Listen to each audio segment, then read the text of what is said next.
जी तो अस्सलाम वालेकुम फर्स्ट ऑफ ऑल आप सबको। तो सर का इंट्रोडक्शन ये है कि सर ये इस्लामी यूनिवर्सिटी ऑफ बहावलपुर में असिस्टेंट प्रोफेसर हैं और माशाल्लाह से ऑर्गेनिक केमिस्ट्री पढ़ाते हैं। जिन लोगों ने पढ़ा है वो तो सर को अच्छे से जानते हैं और काफ़ी अच्छी पढ़ाते हैं सर ऑर्गेनिक केमिस्ट्री। बाकी आज सर को इनवाइट किया गया है आप लोगों के लिए कि बहुत से स्टूडेंट ऐसे हैं जो पीपीएससी केमिस्ट्री के टेस्ट के लिए सिलेक्ट हुए हैं और उनका इंटरव्यू है। तो इसलिए सर आज हमें इंटरव्यू के मुतालिक कुछ इम्पोर्टेंट चीज़ें बताएंगे और गाइडलाइंस देंगे इंशाल्लाह।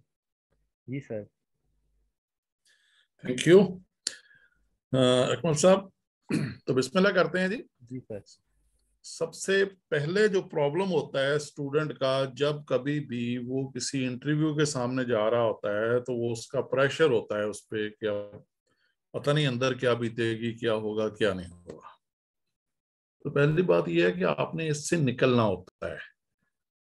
फर्ज करें कि आपने इंटरव्यू देना नहीं है, इंटरव्यू लेने जा रहे हैं, तो आप क्या पूछेंगे जाके? हाँ, हर कोई अपने ज़हन में कि दो चार क्वेश्चन सोच ले जो वो पूछेगा, जो वो करेगा। तो कोई मुझे बताना चाहेगा कि अगर वो इंटरव्यू ले रहा है तो क्या पूछेगा जी? जी आप लोग अपने माइक ऑन करके सर से बात कर सकते हैं। हाँ बिल्कुल, इंटरेक्शन पे हैं आप लोग ना।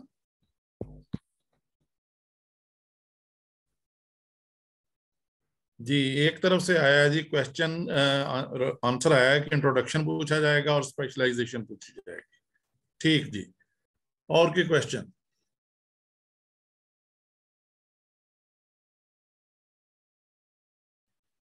चलें दूसरा क्वेश्चन पूछ लेते हैं जी। जी अस्सलाम वालेकुम सर।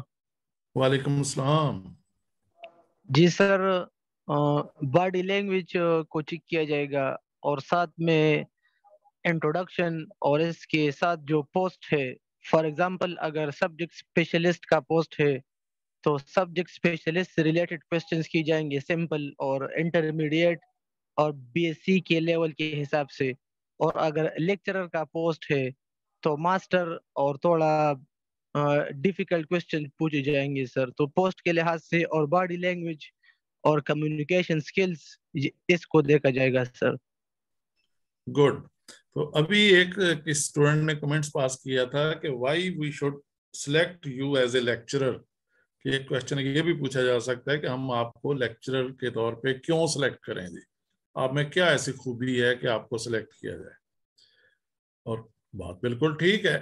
तो आपके अंदर कोई ऐसी खूबी होनी चाहिए कि तभी आपको लेक्चरर के तौर पे सिलेक्ट करेंगे ना। तो सबसे पहले जो चीज रोल प्ले करती है वो रोल प्ले करती है अपीयरेंस। और इस बात के नंबर होते हैं बकायदा कि आपके उठने बैठने का तरीका क्या है, आपने ड्रेसिंग किस किस्म की हुई है। तो इस चीजों के नंबर होते हैं बकायदा, ठीक है। तो आपने जो अपीयरेंस के नंबर हैं वो आपने सबसे पहले कलेक्ट करने होते हैं कि जो ही आप एग्जामिनेशन हॉल में या इंटरव्यू वाले कमरे में दाखिल होते हैं, हाउ यू अपीयर। एक स्टूडेंट है कि वो भागता हुआ जाता है, एक स्टूडेंट है कि डरा हुआ जाता है, एक है कि पूरे इत्मीनान चलते हुए जाता है। तो उसका तरीकेकार ये होता है कि आप शीशे के सामने खड़े हों, कहीं बड़ा शीशा देख लें तो, या कहीं पर रिफ्लेक्शन नजर आ रही है तो वहां से देख लें। तो आप अपने डिफरेंट स्टाइल में चलें, दो चार दफा चलें, फिर उस स्टाइल को अपनाएं। तो या डिफरेंट लोग जो चल रहे होते हैं, कहीं आ जा रहे होते हैं, तो उनमें से देखें किसी को कि किसकी बॉडी लैंग्वेज इंप्रेसिव है या किसके चलने का अंदाज बेहतर है, आप उसको फॉलो कर लें। और उसके लिए आपको प्रैक्टिस करनी पड़ेगी, ठीक है। तो बहुत से लोग चल रहे होते हैं, हम आमतौर पे जो फिल्में देख रहे होते हैं या ड्रामे देख रहे होते हैं उस स्टोरी के पीछे जा रहे होते हैं। नहीं भाई, उस स्टोरी में ड्रामे में और भी बड़ा कुछ होता है। तो वहां पर बहुत से लोग डिफरेंट किस्म की ड्रेसिंग करके आए होते हैं, डिफरेंट किस्म के डायलॉग अदा कर रहे होते हैं। उसमें से किसी का बोलने का अंदाज बहुत अच्छा लग रहा होता है, किसी का बर्दाश्त किया जा रहा होता है। तो आपने अपनी बॉडी लैंग्वेज को रिफाइन करना है कि आप कैसा नजर आना चाहते हैं। जो आपको अच्छा नजर आएगा वो आमतौर पे दूसरों को भी अच्छा ही नजर आ रहा होता है। तो उसमें से किसी एक को फॉलो कर लें। नंबर 1 कि जब आप कमरे में दाखिल हों, स्पेशली जो लड़कों के लिए होता है कि उनकी कटिंग प्रॉपर होनी चाहिए, फ्रेश होनी चाहिए, ठीक है। और लड़कियों के लिए कि मेकअप ओवर नहीं होना चाहिए, ठीक है, लाइट मेकअप करें लेकिन ओवर नहीं होना चाहिए, इस बात का खास ख्याल रखना होता है।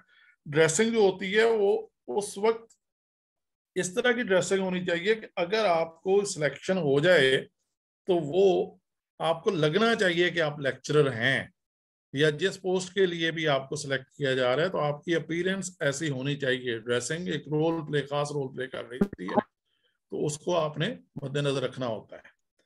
तो नंबर 1 पॉइंट जी, ड्रेसिंग आपकी प्रॉपर होनी चाहिए। अगर ड्रेसिंग प्रॉपर नहीं होगी तो इसके नंबर होते हैं और नंबर कट जाते होते हैं जी। यहां तक किसी का कोई क्वेश्चन?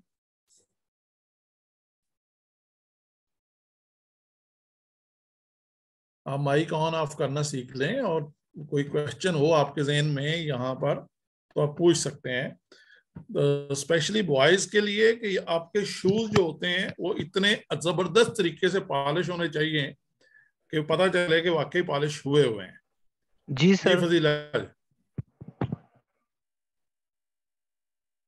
फजीला का कोई क्वेश्चन आया था? फजीला माइक ऑन करके आप पूछ रहे हैं। Excuse me sir. जी जी सर, ये अपीयरेंस और ड्रेसिंग और बॉडी लैंग्वेज सर, इसके कितने मार्क्स होते हैं सर एवरेज तकरीबन? आम तौर पे इस तरह के हर डिफरेंट कैटेगरीज में रखे जा रहे होते हैं और उसके एक कैटेगरी के 5 नंबर होते हैं, ठीक है। मतलब ड्रेसिंग के हैं तो 5 नंबर हैं, उठने बैठने के, बॉडी लैंग्वेज के 5 नंबर हैं, तो 5-5 नंबर लिखे होते हैं। बाज का उन्होंने कैटेगरीज कम कर ली होती हैं तो 10-10 नंबर कर देते होते हैं। तो डिफरेंट कैटेगरीज में आपको नंबर विन करने होते हैं। और सर कपड़े या कोई पैंट शर्ट वगैरह सर, इसका क्या प्रोसीजर है यस, सर? देखें, आपको कोई एतराज नहीं कर सकता कि आपने पैंट शर्ट पहनी हुई है या कोट पहना हुआ है। तो आम तौर पे जो हमारे यहाँ ट्रेंड चल रहा होता है वो आम तौर पे जो स्मार्ट किस्म की ड्रेसिंग होती है, पैंट कोट टाई, उसको प्रेफर किया जा रहा होता है, ठीक है। लेकिन अदरवाइज आप पे कोई ओके ऑब्जेक्शन नहीं सर। करेगा। तो ये दूसरे शलवार कमीज में भी और वेस्ट कोट ऊपर पहन लें। दूसरे लफ्जों में जो आपको अच्छा लग रहा है, अगर आप शलवार कमीज में अच्छे लग रहे हैं, वेस्ट कोट में अच्छे लग रहे हैं तो उसमें जाएं, लेकिन पैंट कोट में टाई में अच्छे लग रहे हैं तो उसमें जाएं। इसके नंबर हैं, इसका किसी को जज करने का नहीं, आप खुद फील करेंगे आप क्या कर रहे हैं। तो यहाँ से क्वेश्चन आया हुआ है, लड़कियों का ड्रेस ओके कैसा सर, होना थैंक चाहिए? यू। लड़कियों का ड्रेस कैसा होना चाहिए भाई? सोबर लगना चाहिए। उसके अंदर आपको ना तो आपको डल लगना चाहिए, ना आपको ओवर लगना चाहिए, आपको सोबर लगना चाहिए, क्योंकि वहां पर जो आपको जॉब दी जा रही होती है वो सोबर पर्सनालिटी का काम होता है, ठीक। तो उसके लिए आपको ना ये जो भी ड्रेसिंग करें, लेकिन वो ड्रेसिंग ऐसी होनी चाहिए कि दूसरा देख के इम्प्रेस हो आपसे। बात का बहुत कीमती कपड़ों की जरूरत नहीं होती है, नफीस कपड़ों की जरूरत होती है, तो इसमें नफासत पे जाएं आप लोग। अस्सलाम वालेकुम सर। सर, गर्ल्स के लिए जो कलर्स हैं वो किस तरह के होने चाहिए? डार्क कलर्स या लाइट कलर्स होने चाहिए? मुझे आप 2 मिनट देंगे, अजान हो रही है, अजान के बाद फिर आपसे बात करते हैं। सही से मैं ये पूछना चाह रही हूँ, लेकिन मैंने फिर भी परमिशन ली थी तो मैं कंफ्यूज थी कि आया कि मुझे इनकी बात माननी चाहिए या नहीं माननी चाहिए, कि वो उनके साथ कोऑर्डिनेशन है इस बात का या वो खुद से कह रहे हैं। तो इस कंडीशन में हमें क्या करना चाहिए? तो वो अगर वो हमें खुद कोई बात कह रहे हैं कि आपने ये नहीं करना, वो नहीं करना वहां जाके, या पूछना नहीं है वैसे बैठ जाना है खुद से, तो इस कंडीशन में हमें क्या करना होगा? भाई सीधा सा तरीका, वो कह रहे हैं परमिशन नहीं लेनी, मुमकिन है उनको इंस्ट्रक्शन दी गई। और दूसरी बात ये होती है कि उनको कॉन्फिडेंट बंदों की जरूरत होती है।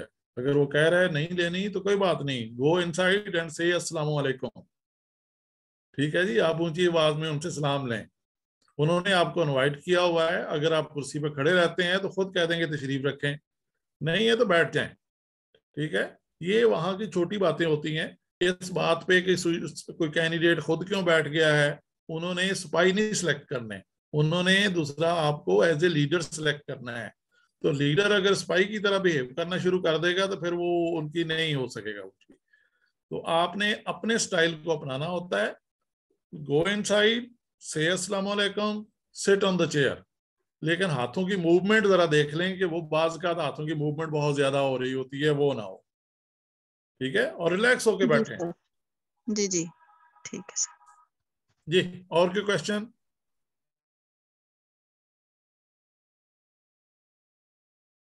जी, एक सवाल आया है इधर से कि the person feel nervous then with the passage of time we gain confidence, so does this nervousness is the start effect or the selection or not? भाई हर किसी पे ये प्रेशर होता है, लेकिन आप इस सोच के साथ जाएं कि अगर तो अल्लाह ने मेरे मुकद्दर में लिखा हुआ है तो ये आज दे के जाएंगे, ठीक है। हम आमतौर पे ना किसी मुसीबत के टाइम ही अल्लाह को याद कर रहे होते हैं, हम हालात में नहीं कर रहे होते हैं। तो भाई अल्लाह ने इंसान को अपना नायब बना दिया है। नायब, जरा सोचें तो सही, किसका नायब? तो फिर भी बंदे के अंदर नर्वसनेस आ जाए। और दूसरा ना, अल्लाह ने अपने बंदों की जो बड़ी खूबी बताई है कि उन पे किसी का खौफ नहीं होता है। वो पता नहीं आयत का मफहूम ही मैं बता सकता हूँ, पूरी आयत नहीं मुझे आती। ला तहज़नु का लफ्ज़ आता है कि उन पर नहीं कोई गम होता है ना खौफ होता है। तो ठीक है, अल्लाह के बंदे बन के जाएं तो किस बात का गम, किस बात का खौफ? इस दुनिया में उसने भेजा है ना। तो कितने लोगों में से आप यहाँ पे पहुंचे हुए हैं। तो मेरे हिसाब से तो खौफ खूफ वाली कोई बात नहीं। बी रिलैक्स, रिलैक्स होके जाएं आगे। ताबड़ मैं आपको अपने इंटरव्यू की कहानी सुना देता हूँ। मैं तो 2 दफा लड़के आया था, फिर भी सिलेक्शन हो गई थी। उनको ज्यादा जी करने वालों की भी जरूरत नहीं होती है। जी, तो पहली बात ये हो गई आपका ड्रेसिंग। दूसरी बात ये हो गई कि इंट्रोड्यूस योरसेल्फ। इंट्रोड्यूस योरसेल्फ में हर एक का बंदे का इंट्रोडक्शन डिफरेंट होगा। तो बाज़ का आप में कोई खूबी होती है, वो खूबी आपने बतानी होती है उनको कि इसमें खूबी है क्या, मुझ में है क्या। मतलब मेरी 2 स्टूडेंट थी, उनको एक दूसरा स्कूल की तरफ से इनविटेशन लेटर आया, और वो जो स्कूल है उसके अंदर दूसरा वकार यूनुस, रमीज राजा और एक पाकिस्तान के एक्स प्रेसिडेंट जो थे, चेयरमैन सेनेट, वो इस तरह के लोग पढ़े हुए थे। तो वो उस तरह के स्कूल के अंदर जा रही थी। तो अब मैंने उनका इंटरव्यू किया कि दूसरा उनमें क्या खूबी है, क्या कोई पॉइंट मिल सकता है। तो उसमें से एक स्टूडेंट ने बताया, जी मैंने हैरी पॉटर की पूरी सीरीज पढ़ी हुई है। तो मैंने उसे बताया, मैंने कहा कि आपको ये पूछेगा कोई नहीं कि आपने हैरी पॉटर की सीरीज पढ़ी हुई है कि नहीं पढ़ी हुई, लेकिन आपने करना क्या है, आपने उनको तरीके से बताना है कि मैंने हैरी पॉटर की पूरी सीरीज पढ़ी हुई है। वो कहने लगी ये तो बच्चों वाली बात है। मैंने कहा जी बच्चों वाली बात नहीं है। उनको इससे क्या पता चल जाएगा कि इस स्टूडेंट के साथ या इस कैंडिडेट के साथ इंग्लिश का प्रॉब्लम नहीं है, क्योंकि इंग्लिश की बुक्स पढ़ रहा है तो इसका मतलब दैट्स ऑल। उनका एक कंसर्न आपने सॉल्व कर दिया है कि वो इंग्लिश मीडियम स्कूल है। तो इंग्लिश मीडियम स्कूल में आपने क्या करना है, इंग्लिश बोलनी है, इंग्लिश पढ़ानी है, ठीक है ना। तो इंग्लिश में डील करना है। तो मैंने कहा जब आप बता दें कि I read English books then that's all, आपका ये मसला तो हल हो गया, और होपफुली आपकी इसी बात पे सिलेक्शन हो जाएगी। और उसकी सिलेक्शन हो गई थी। तो अब आपके अंदर क्या खूबी है, फर्ज करें कुछ लोग हॉकी खेलने वाले होंगे, फुटबॉल खेलने वाले होंगे, क्रिकेट खेलने वाले होंगे, what ever the game you play, तरीके से बताएं उनको कि भाई मैं ये गेम कर रहा हूँ या कर रही हूँ। उसकी वजह ये होती है कि जब आप एज ए टीचर या एज ए लेक्चरर सेलेक्ट हो रहे हैं तो क्या करना है, आपने वहां जाके मैनेज करनी है चीजें। उनको अगर एक दूसरा हॉकी का मैच हो रहा है, वहां अंपायर चाहिए, तो भाई अंपायर चाहिए तो कौन सा सिलेक्ट करेंगे, जिसको हॉकी आती है। भाई केमिस्ट्री तो उन्होंने टेस्ट की मदद से चेक कर ली हुई है, उन्होंने ये चेक करना है अब आपको और क्या आता है। जो और आता बताता जाएगा, जितना ज्यादा बताता जाएगा उतने सिलेक्शन के चांस बढ़ते जाएंगे। तो अब की पॉइंट सुन लें कि केमिस्ट्री सबको आती है, क्वेश्चन क्या है कि और क्या आता है। कोई डिबेटर है तो बताए कि डिबेटर है, कोई प्लेयर है तो बताए कि प्लेयर है, और दूसरा कोई राइटर है तो बताए कि राइटर है, कोई बुक रीडर है तो बताए कि बुक रीडर है, कोई ट्रैवलिंग के शौकीन है तो बताए कि ट्रैवलिंग के शौकीन है, ठीक है। या कोई छोटा मोटा बिजनेस कर रहा है तो तरीके से बताएं कि मैं बिजनेस कर रहा हूं, ठीक है, ये एक प्लस पॉइंट होता है। अब आगे फिर मुकद्दर की बात होती है कि कौन बैठा हुआ है। कुछ इन बातों को पॉजिटिव ले लेते होते हैं, कुछ कहते होते हैं कि हाँ भाई बिजनेस कर रहे हो तो नौकरी की क्या जरूरत है। उन्हें बताएं कि भाई ये एक रिकग्निशन है मेरी, बिजनेस तो मेरी मजबूरी है, ठीक है, लेकिन ये एक रिकग्निशन की बात है और बिजनेस में कर रहा हूँ तो मेरे पास ये प्लस एक्सपीरियंस है, इसका मतलब मैं जहां भी जाऊंगा चीजों को मैनेज कर लूंगा। तो उसी के आर्ग्यूमेंट को उसी पे पॉजिटिवली आपने फोर्स करना होता है। और एक और क्वेश्चन पूछते होते हैं, दो अपने पॉजिटिव पॉइंट बताएं, दो नेगेटिव पॉइंट बताएं। तो पॉजिटिव पॉइंट आपने बताने तो हैं, लेकिन बताने पॉजिटिव हैं, लेकिन उनको कहना ये मेरे नेगेटिव है। फर्ज करें कि वो पूछेंगे नेगेटिव बताओ, उन्होंने कहा मैं तो सच बोल देता हूँ, लेकिन जो सुन रहा होता है फिर उसके बाद कॉपरेशन नहीं मिलता मुझे, मतलब वो अगेंस्ट हो जाते हैं। वो कहेंगे नहीं नहीं ये तो बड़ा पॉजिटिव पॉइंट है। उन्हें कहेंगे सर 2-4 दिन इस पर अमल करके देखें, फिर पता चल जाएगा पॉजिटिव है कि नेगेटिव है। तो कुछ इस तरह का ना आपने इस तरह के जवाब देना होता है। पॉलिटिक्स में नहीं जाना होता है, पॉलिटिक्स को आपने अवॉइड करना होता है। जी, यहां तक कोई क्वेश्चन?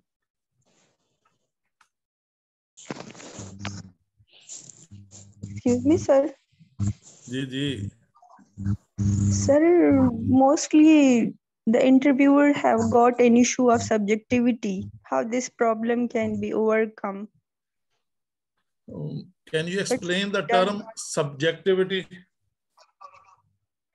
सर यानी हम आंसर एक दे रहे होते हैं और उनके माइंड में स्पेसिफिक वो पॉइंट होता है जो हमारे जहन में नहीं होता। बात एक होती है but words are mostly different.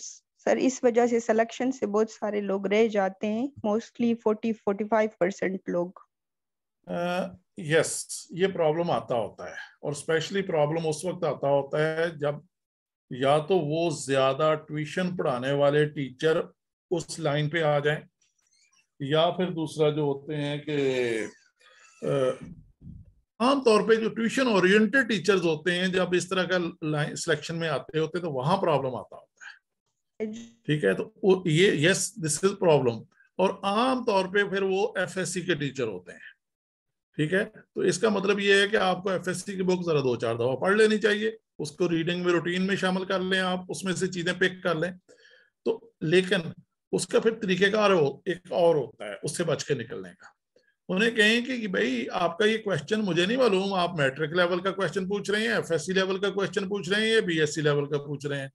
अब उनको 3 आंसर दे दें। फिर उन्हें कहेंगे मैट्रिक लेवल का क्वेश्चन है this will be the answer, FSc level का है तो इसमें थोड़ी सी ये चीज ऐड कर देंगे, बीएससी लेवल का क्वेश्चन है तो इसमें ये चीज ऐड कर देंगे।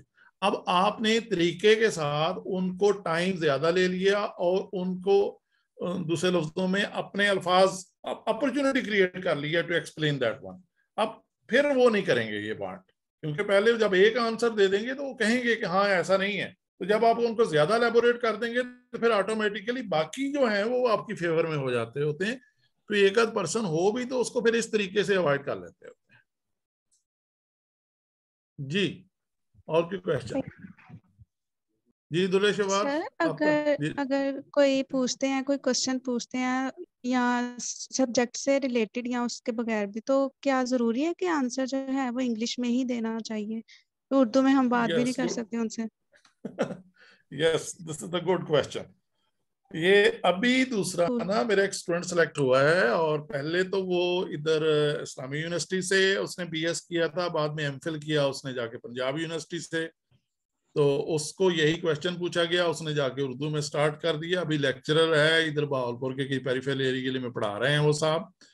तो उनसे पूछा गया कि उन्होंने कहा जी उनका sorry you have to start in English.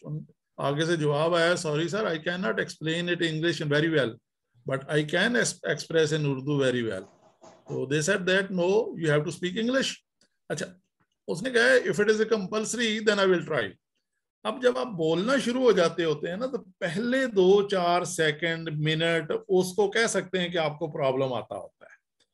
तो उसका एक ही तरीकेकार है, मैं आपको बता दूं। तीसरे दिन आप सब लोग फ्लुएंसी में बोलेंगे।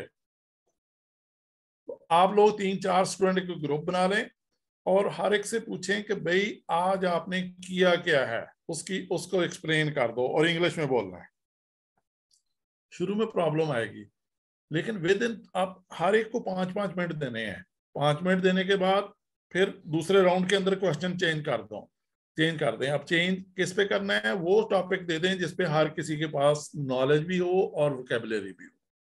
केमिस्ट्री का कोई टॉपिक दे दें, कश्मीर का टॉपिक दे दें, पाकिस्तान की पॉलिटिक्स का टॉपिक दे दें, ठीक है ना, खास स्पेसिफिक वर्ल्ड कप का टॉपिक दे दें। तो इस तरीके से ना दूसरा ये क्वेश्चन हो सकता होता है। आप सिंपली इसको बैठ के प्रैक्टिस कर लें, 3 दिन के अंदर अंदर आप में फ्लुएंसी आ जाएगी। और 3 घंटे लगातार लगाने हैं, ठीक है। घंटे घंटे 1 घंटा करें काम, ये काम, ब्रेक ले लें, फिर घंटा, फिर ब्रेक ले लें, फिर घंटा। 3 से 4 स्टूडेंट बैठ जाएं, ये with in 3 days you have a good fluency. और ओके जी सर, जी और अगर वो हमें कहें कि आप कोई प्रेजेंटेशन दें किसी टॉपिक पे, तो हमें वो भी इंग्लिश में देनी चाहिए या उर्दू में देनी चाहिए? और सर उस प्रेजेंटेशन का लेवल क्या होना चाहिए कि हम किसी स्टूडेंट को जिस लेवल पे जाके पढ़ाएंगे उस लेवल तक हमें समझाना चाहिए, या कि हम उस लेवल तक पढ़ाएं कि हमारे सामने प्रोफेसर्स बैठे हैं तो हम ज्यादा एडवांस्ड लेवल उन्हें बताएं उनके मुताबिक, या स्टूडेंट के मुताबिक किस हद तक हमें डीपली जो है टॉपिक को कवर करना चाहिए? Okay, good question. कि अगर आपसे प्रेजेंटेशन के लिए बुलाते हैं तो क्या करना है। जब प्रेजेंटेशन के लिए बुलाएं तो 2 ही ऑप्शन हो सकती हैं, या तो आप सिलेक्ट हो चुके हैं और जस्ट वो वेरीफाई करना चाह रहे हैं कि आप बोर्ड पे जाके किस तरीके से एक्सप्रेस करेंगे, या फिर ये है कि उन्होंने आपको जवाब दे दिया हुआ है और लास्ट चांस के तौर पे लेके जा रहे हैं उधर के दूसरा कि यहाँ पर भी देख लें शायद ये कोई रिस्पॉन्स कर जाए। तो दोनों ऑप्शन हो सकती होती हैं। अब ये उनके रवैये से नजर आ रहा होता है कि क्या करना है, वो बंदा वहीं बैठा देख सकता होता है। लेकिन आम तौर पे उन्हीं स्टूडेंट को लेके जा रहे होते हैं जिनको वो सिलेक्ट कर रहे होते हैं। तो उसका बेहतरीन तरीकेकार ये होता है कि आपने पढ़ाना नहीं होता। वहां कितने मिनट आपको देंगे, ज्यादा से ज्यादा 2 से 2.5 मिनट। 2 से 2.5 मिनट में आप कुछ नहीं पढ़ा सकते, ठीक है। तो फिर करना क्या है, आपने उनको बताना है कि भाई मैं पढ़ा सकता हूँ, पढ़ाना नहीं है। बताना क्या है, पढ़ा सकता हूँ या पढ़ा सकती हूँ। फिर कैसे बताएंगे कि पढ़ाएंगे भी नहीं और बताएंगे कि भाई दूसरा पढ़ा सकता हूँ या पढ़ा सकती हैं, तो फिर आपने करना क्या है। तो मैं जिस ऑर्गेनाइजेशन में पहले कभी स्कूल में मैंने पढ़ाया था, तो वहां पर टीचर बड़ी तेजी से आ रहे होते थे, तेजी से जा रहे होते थे। तो केमिस्ट्री के टीचर, उन्हें ना एक टीचर की जरूरत पड़ गई और उनको वो टीचर नहीं मिल रहा था। और जितने भी टीचर आते थे वो उन्होंने एक टॉपिक रखा हुआ था। टॉपिक क्या था, अल्कीन। कहते थे अल्कीन पे आपने देना है या रिएक्शंस ऑफ अल्कीन पे आपने लेक्चर देना है। अब एक टीचर आएगा, अब उन्होंने बार बार वो लेक्चर सुना हुआ था, सारे टीचरों को आता था क्या क्या रिएक्शन होने हैं, क्या होना है। अब भाई वो तो पहले ही सुन सुन के तंग आए हुए हैं, तो आपको उस लेवल पे बोलने कहाँ देंगे। तो वो मौका होता है कि आपने शो करना होता है you are the different from the others. तो अब आप पढ़ाने की बजाय उन्हें कहें कि लिखें रिएक्शंस ऑफ अल्कीन, नीचे अल्कीन का स्ट्रक्चर बनाएं। तो उन्होंने कहें कि पढ़ेंगे पहले हम बाद में, लेकिन पहले हम देखेंगे कि पढ़ने के बाद हमें क्या पता चल जाएगा। मतलब रिएक्शन के लेक्चर के एंड पे आपको क्या आता है ये हम पहले डिसाइड कर लेते हैं, या क्या आना चाहिए। तो आप लिखें कि at the end of the lecture we must be able to answer these questions. What is electrophile, what is nucleophile, what are the addition reactions। तो ये इसमें what is the nature of alkene, bromine की nature क्या है, alkyne है या electrophile है या न्यूक्लियोफाइल है। सर तो आप उससे फॉर जी जी इंटरप्शन मीटिंग दोबारा से स्टार्ट कर लें सर, ये विद इन 1 मिनट एंड होने वाली है। ठीक है, कर लें कर लें कर लें। ये आप लोग दोबारा से ज्वाइन कर लें। आप मुझे लिंक सेंड करेंगे प्लीज। जी सर।